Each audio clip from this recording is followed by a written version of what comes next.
Hi everyone, I am Tanya Janca and I want to share some of my talks with the community. So sometimes you want to do a talk, but you want to learn how to do public speaking, but you don't know how yet, or you don't have a topic that you want to do. This could be for you. Or you want to relay some of the things that are specifically in one of my talks. Thank you. I'm super flattered that you would want to do that. And so this is a train the trainer video.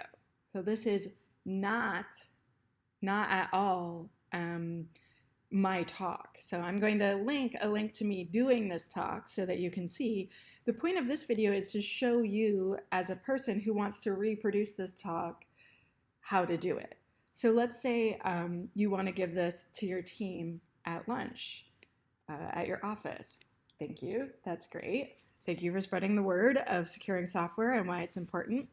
So you could potentially use this video to learn about it. If you want to see me do pushing left like a boss, the talk, this is not the video for you. So you should just stop this and then go to that video instead. So this is a train the trainer, how to do this talk.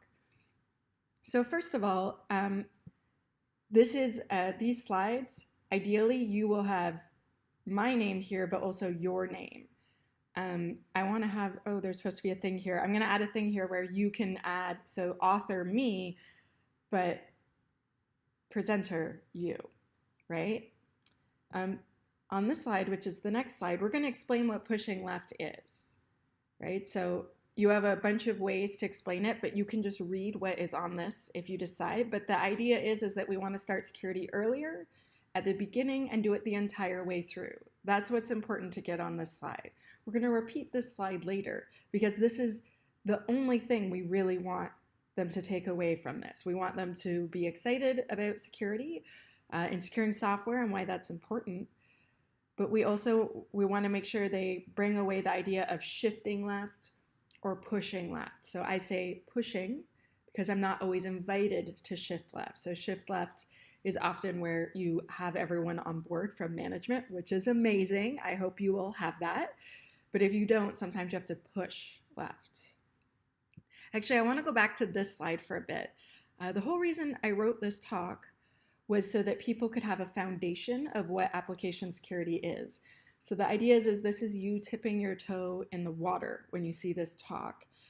And that there's a whole lot more to learn. But I wanted to give a bunch of definitions of things so people knew where to begin, and hopefully they could figure out a area that interests them more.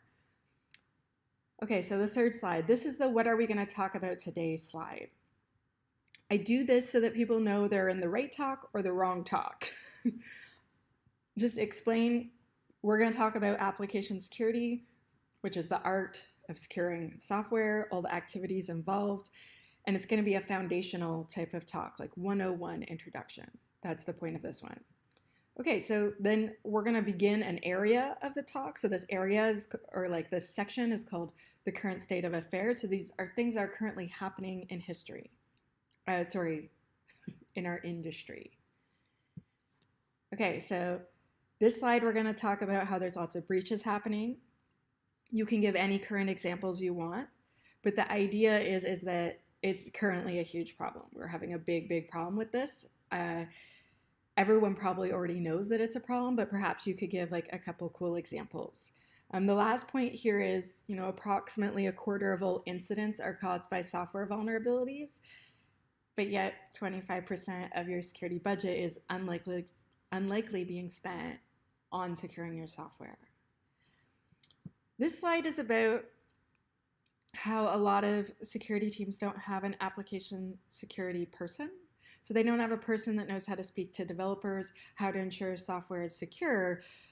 They're concentrating on the perimeter, on locking down desktops and other enterprise level security things. And it's not really that we're looking the wrong way. It's just that we're not looking at all of the angles. So for instance, if you have a house and you have many locks on the front door, but then you leave all your windows open, you're still having security problems, right? And so you want to emphasize, there's a lot of security teams doing a great job of protecting the perimeter, running identity, and all of these other things, but a lot of them are missing the securing of their software component. This is my definition of AppSec or application security. If you want to add your own in here, that's cool. To me, anything you do to ensure your software is secure is part of application security, whether it be a formal thing or an informal thing, whatever you're doing. If the effort is to secure your software, then you are doing AppSec. When we talk about an AppSec program, which is what I call pushing left like a boss, right? Pushing left is starting security earlier, but like a boss is that you have formalized these activities, right? So this is just AppSec is doing anything, while running a program is more formal. So here I talk about being a penetration tester and how, I come in, I'm the first person to look at security and I look really cool. I look like an amazing hacker, even though I'm like kind of in the middle. And calling people in at the end is really, it's not good. Here I explain what CIA is, confidentiality, integrity, and availability. A lot of audiences don't know what this is, so please explain it. I have an article about it on my blog, which I can link in case you want more information on how to explain it, or just watch my talk. Here we repeat what pushing left is. We do this because it is an abstract concept and it's really hard to exactly define what it is, right? And I want people to take this home, and you do too. You want them to know this. So in here, I explain it again, but then I give an example of building a house. And the idea of building a house is if you add a bathroom, right before you're done building the house, it's going to be a bad bathroom. It's not going to be laid out the way you want. It's not going to have as much space as you want. You're going to have to take away someone's closet, etc. It's going to be a very expensive bathroom, and your project's going to be completed late. As opposed to if you had figured out at the beginning, we need multiple bathrooms. And often when you explain to people like this, it's a example that they can relate to, which is different than using software examples. Okay, so here I talk about pushing left like a boss. The idea being that we formalize application security activities and we make sure there's time for them in the project schedule, right? So launching an AppSec program is important.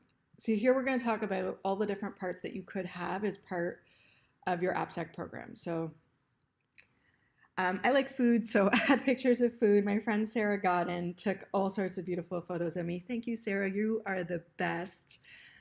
So I talk about the main course, like main things that I would perhaps suggest you start with. They're up to you.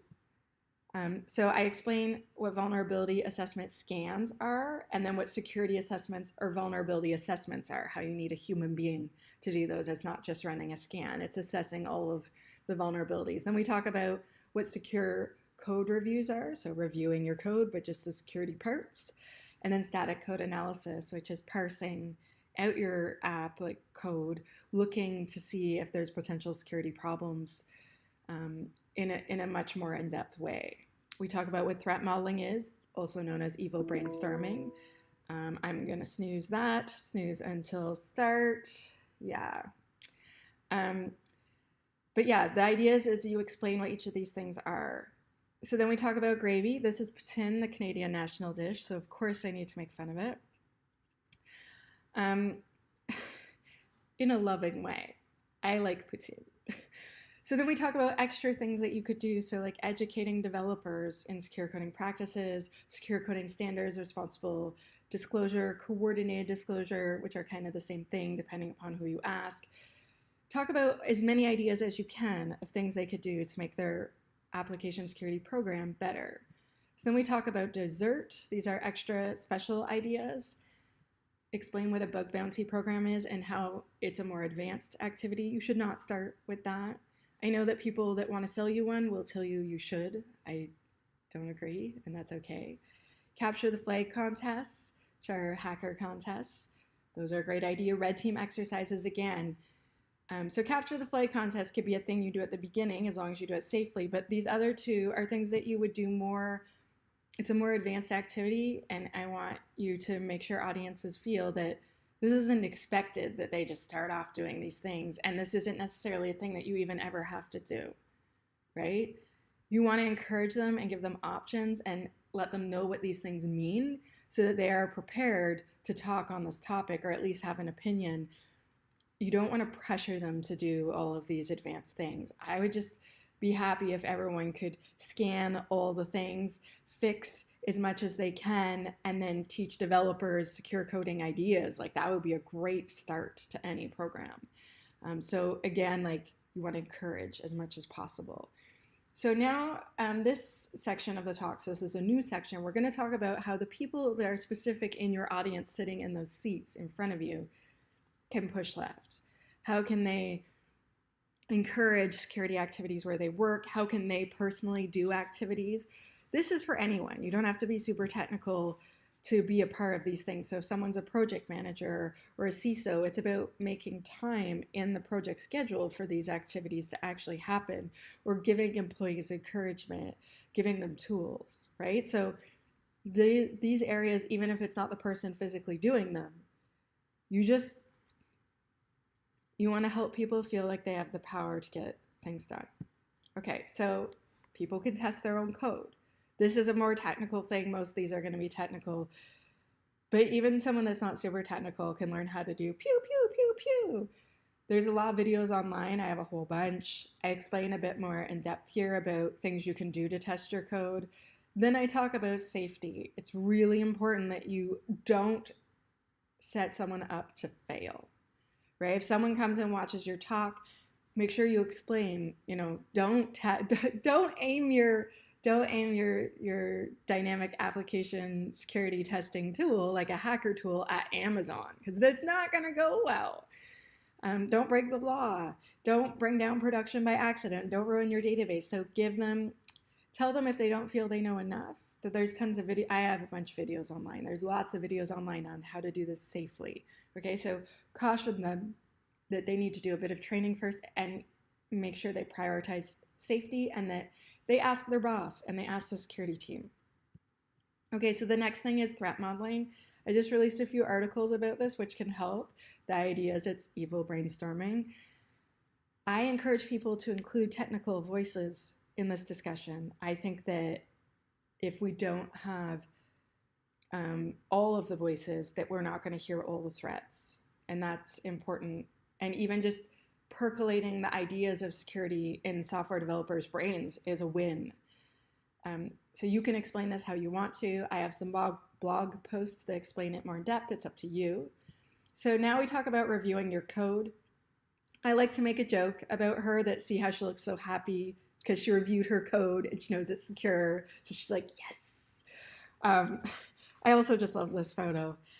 Okay, so reviewing your code. So different things that you can do. Like I would always use a static code analyzer personally, but you can manually review as well. Depends on how much patience you have and how much skill you have. I talk about false positives, and I talk about specifically scanning your third-party dependencies for known vulnerabilities. So I say OWASP dependency check here, but there's a ton of tools that do this. But like at the very least, you want to make sure the components you are using are secure and not known to be vulnerable. Okay, so the last one here is writing better code. It's really important that you do not come across as condescending here. That is not what we intend to do. Just like athletes always perfect and get better and better and better at what they do, you can become even better at coding. Like coding's your craft, right? Or software development or security testing or whatever it is, we can always improve. So it's very important that this does not come across as condescending, because that is not at all what we want. So then we talk about, we can train ourselves. There's a lot of free resources, which will be at the end of this talk. The most important, biggest, fastest, easiest step anyone could do is just when they search for something online. So let's say you're like, oh, I forget how to connect to a database, like of this type. So I'm going to look it up. Look up the most secure way to do the thing. Because when you look on Stack Overflow or any sort of forum, generally the most insecure way is at the top, unfortunately. So Stack Overflow, yay, started a secure area. Yes, look there instead, or look for the most secure way to do the things. Look up OWASP and see how they do it, right? And also I talk about becoming a security champion. Okay, so then let's give them some resources. Feel free to add your own resources. add more to this. Like whatever it is that you want to add, that's cool. The more the better. I like to try to give free resources because then they're more accessible. But the idea is we want to arm the audience with enough information that they can go dive deeper and learn whatever it is that they feel they need to after this talk. That's what is important here. And if you are okay with it, perhaps suggest that they can contact you if they want to know more, because you don't want to leave them hanging, right? Like you just opened their eyes to all these cool things. You know, the best thing you can do for them is help push them forward so that they can, you know, perhaps eventually even join our industry. Like that is the best goal, having more people join security. And, you know, so make sure you let them know that we're hiring as an industry and that we want them. Okay. So OWASP is your new best friend forever. They're my best friend. The OWASP community is welcoming and wonderful, so tell them about OWASP. I have an OWASP project, so specifically if you want to know about how you can fit security into DevOps environments, that's a lot of what we cover, but we cover all sorts of things. Basically, we have a show, we have proof of concepts, we do all sorts of, we're clumsy, we make a mess, we make mistakes, and that's okay. So if you ever want to feel better about yourself, watch one of our shows where we fail. Nancy and I have an episode where we just fail over and over and over, and we released it anyway because we wanted to show you that even really smart people can fail, and that's okay. And also learn from our mistakes. Okay, so then this is a blog post that I just keep updating with shortcuts to a whole bunch of really, really cool different free learning resources. So that they can learn more. There's a course by Sunny Ware that's on Cybrary, and basically she taught me the top 10 in that course. I'm a big fan of Sunny. She's awesome, but there's just a ton of things here. Okay, and then of course, like shameless, I suggest they follow me. You should copy this slide and then put your own information in and have them also follow you, and then you want to thank the audience. So a thing that a lot of people forget here, so your name should also be here. So I'm going to switch this. So it's like author Tanya, presenter you.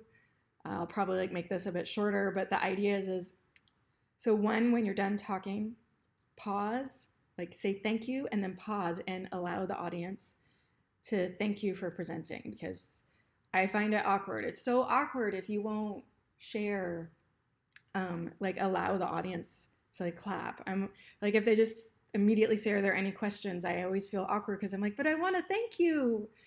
I want to clap and say like, good job. So try not to be awkward. I know that that's a lot coming from me since that's my specialty.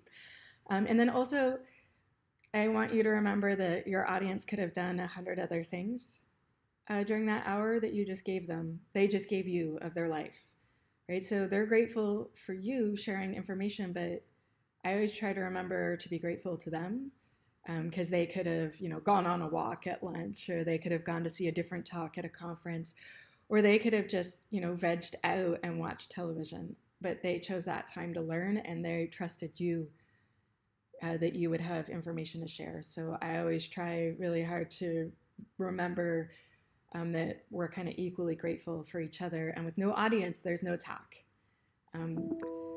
Oh my gosh, no. Okay, so just snooze, go away. Sorry about that. I turned off my notifications, but for some reason they're on anyway, so that's good.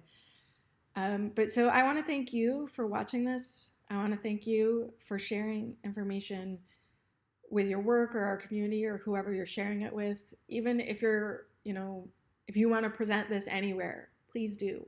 You have my permission and you have my gratitude for doing that. It's really important to me and every single member of the OWASP community to spread the word and make sure things are more secure. And so by you giving this presentation, even just to 2 other people, you have helped with that. So I want to thank you very much. And with that, I am Tanya Janca. I'm a giant nerd. Shamelessly, you should follow me. And thank you for watching this, and thank you very much for making the world a more secure place.